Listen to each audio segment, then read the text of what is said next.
đăng ký kênh để nhanh chóng nhận được thông báo về video mới nhất và nhanh nhất. Nhan sắc trái ngược của Triệu Lệ Dĩnh và chồng cũ Phùng Thiệu Phong ở phim mới, cùng có phim phát sóng, phim của Triệu Lệ Dĩnh được khen ngợi hết lời, còn phim Phùng Thiệu Phong lại bị chê tơi tả từ kỹ xảo đến tạo hình nam chính.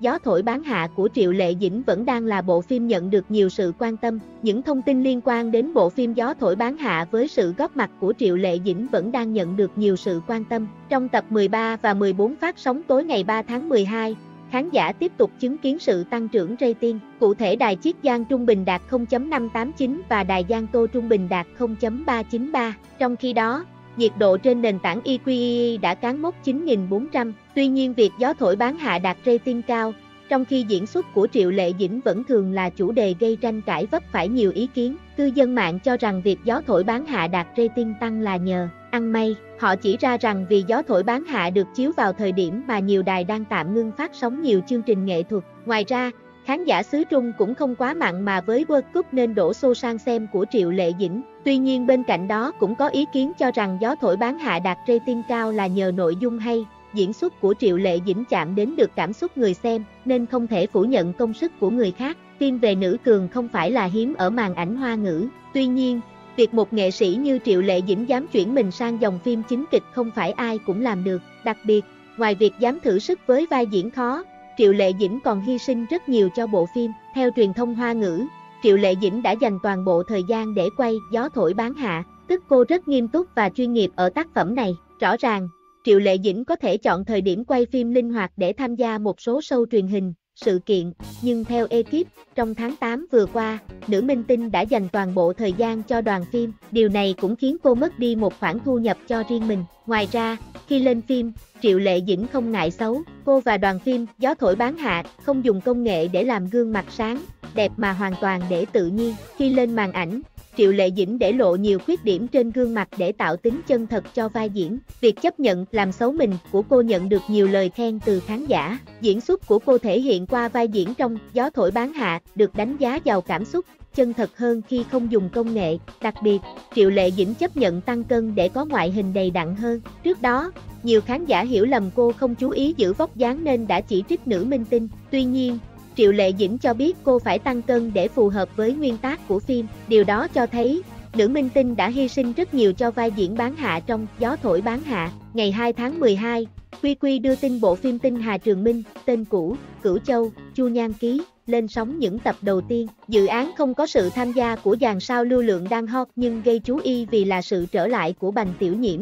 Nàng Tiểu Phong xinh đẹp trong phim truyền hình Đông Cung từng gây sốt năm 2019. Bạn diễn của Bành Tiểu Nhiễm là tài tử Phùng Thiệu Phong. Ở tuổi 44, nam diễn viên trông rệu rã, lộ dấu vết tuổi tác và bị cho là không còn phù hợp với vai nam chính phim ngôn tình. Bành Tiểu Nhiễm cũng bị chê vì thói quen trợn mắt khi diễn. Nữ diễn viên không diễn quá tệ nhưng thiếu sự mới mẻ để kéo khán giả ở lại với bộ phim. Nhưng khác với kỳ vọng về một bộ phim cổ trang hoành tráng thì Tinh Hà Trường Minh lại mang đến nhiều sự thất vọng về nội dung và cả dàn diễn viên nữa. Nội dung của bộ phim kể về Diệp Lăng Sương, Bành Tiểu Nhiễm, có khả năng nhìn thấy tai họa nên bị tộc nhân coi là điềm xui. Chỉ có công chúa Dạ Bắc là Thất Hải Linh, Trình Tiểu Mông, vẫn coi cô như chị em ruột. Sau đó, Dạ Bắc thua trong cuộc chiến với Đại Triều và Diệp Lăng Sương bị bắt làm tù binh.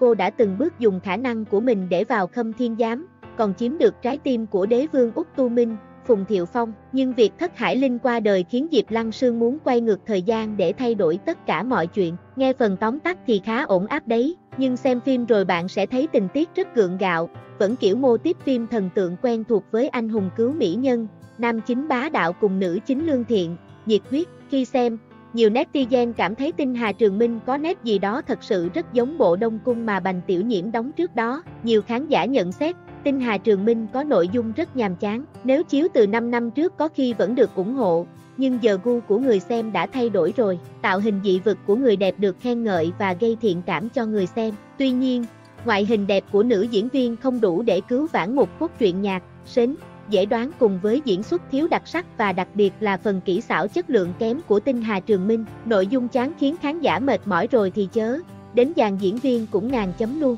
Tinh Hà Trường Minh được quay khi Phùng Thiệu Phong đã bước sang tuổi 42, nam diễn viên không còn trẻ trung gì nữa, dấu hiệu lão hóa lộ rõ. trông chẳng khác gì ông chú bụng bia. Nhìn Phùng Thiệu Phong và Bành Tiểu Nhiễm hóa thân thành một cặp đôi mà chẳng khác gì chú, cháu.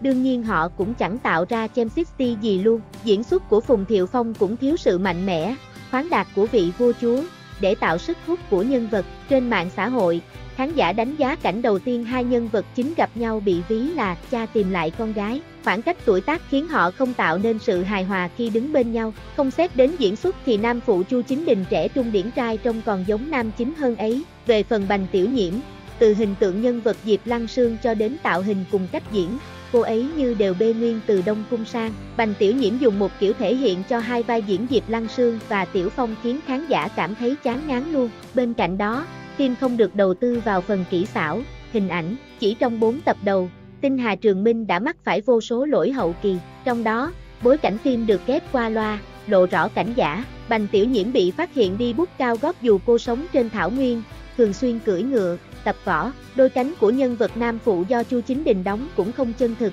lộ rõ việc sử dụng công nghệ máy tính cắt ghép. Netizen cho rằng, những cảnh quay cùng kỹ xảo của Tinh Hà Trường Minh chỉ được đánh giá là ba xu và trông rất giả trân. Hiệu ứng của các phim làm từ 10 năm trước có khi còn tốt hơn. Tinh Hà Trường Minh là một dự án có vốn đầu tư cũng không hề nhỏ mà công tác hậu kỳ lại kém đến mức độ thế này cơ chứ. Nhà sản xuất tiếc tiền hay là trả thù lao mời dàn diễn viên nên chẳng còn tiền để đầu tư vào phần kỹ xảo nữa. Những điểm yếu này khiến dự án không tạo được danh tiếng. Điều này ảnh hưởng lớn tới sự nghiệp của Bành Tiểu Nhiễm và Phùng Thiệu Phong. Trong đó, Bành Tiểu Nhiễm vào nghề đã lâu nhưng chỉ có một dự án Đông Cung gây tiếng vang. Tương tự, Phùng Thiệu Phong vốn là nam thần màn ảnh, khả năng diễn xuất không tệ, nhưng số lượng tác phẩm tốt của anh ít. Hơn nữa, nam diễn viên không chịu khó trau dồi khả năng thể hiện. Ở tuổi 44, anh vẫn đóng dòng phim ngôn tình cổ trang, trong khi đồng nghiệp cùng trang lứa đã nắm trong tay những giải thưởng lớn. Ban đầu, netizen chờ mong Tinh Hà Trường Minh sẽ là một bộ phim ổn áp, nhưng không ngờ khi phát sóng lại tệ đến mức này. Mà việc Tinh Hà Trường Minh lên sóng thời điểm này cũng đã đụng độ trực tiếp với bộ Gió Thổi Bán Hạ của Triệu Lệ Dĩnh, vợ của Phùng Thiệu Phong. Tuy rằng Triệu Lệ Dĩnh cũng lộ dấu hiệu lão hóa trong Gió Thổi Bán Hạ nhưng diễn xuất tiến bộ, đôi mắt sáng và tràn đầy năng lượng đã giúp cô ấy nhận được nhiều bình luận tích cực từ khán giả. Lần đối đầu trực diện này của cặp đôi Minh Lan Truyện, rõ ràng là Phùng Thiệu Phong đã thua thảm trước vợ cũ rồi. Tinh Hà Trường Minh khiến khán giả rất thất vọng cùng hàng loạt đánh giá 1 sao trên Đao Bần. Nếu như ở chặng đường tiếp theo mà Tinh Hà Trường Minh không có sự thay đổi tích cực nào thì bộ phim sẽ rơi vào cảnh flop luôn bởi chẳng ai muốn xem một tác phẩm chất lượng kém cả.